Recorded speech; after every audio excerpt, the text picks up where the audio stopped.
USDCAD today analysis. Hello friends and welcome to your channel TubeCore. In this video, we'll talk about dollar against Canadian. Before we start the video, if you are new to the channel, then make sure you subscribe to the channel, hit the like button, press the bell notification. Below the video, you'll find some links. You can join free Telegram channel here and check out the brokers in the platform right here. I want you to sign up with these brokers if and when you are going to trade with my signals. So my signals in a separate account.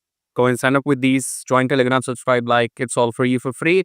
Coming back to the chart, starting it top down approach with weekly time frame. In weekly, we are down. Okay, so USD CAD is going to achieve its goal now. So this is the candle on, it shows Monday 7 April, which was the week ending on 14th of April. Okay, so this long candle which crossed below the EMA on 14th of April. As soon I saw this candle, I knew this low will be taken. Okay, so from 14th of April, now we are maybe this week, in next 1 or 2 days, we will take down this low. Okay, so it took us 2 months from here to come until here. Okay, so yeah, if you were a long-term trader who can hold their trades for 3-4 months, this was a win-win trade, obviously. Okay, but everything will go up and down and you will panic, so psychology comes in between. That's why not many people can hold their trades for like 2-3 months, even if they know it, whatever is going to happen. Okay, anyway, so looking at the weekly, I told you right here on 14th of April that we will take down this low.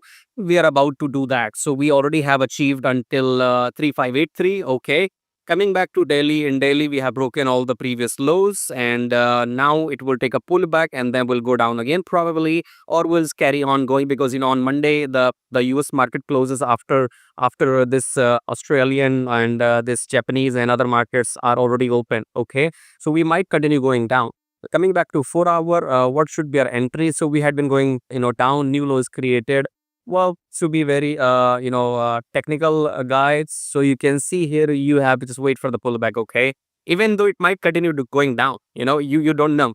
So it as soon the market opens for next 8 hours, it might carry on going down for next 8 hours and achieve our target. It can easily go up to 1.3500. I'm expecting USD CAD to touch down 3500. Okay, so that could happen either after the pullback and then go down after red candle, or it might just carry going on. So nobody knows, but keep an eye. As per the technical definition, wait for the pullback, then red confirmation candle, and then go down in 4-hour. Okay, pullback, red candle, then go down, and I'm expecting it to achieve the target of 1.3500 in the long run. Okay, in the long run means next 24-48 hours. Okay, so look for shorts in USD CAD for now, and in daily, what we have, we might take a pullback. Okay, we have been going down, we might take a pullback, but as per weekly, we're supposed to take down this low. Okay, so keep an eye on 4-hour and wait for the pullback, then go down after the red candle. This is all I have for you for now. So if you like what you see, subscribe, like, share the video, join Telegram, sign up with the brokers. I'll see you in my next video. Till then, take care.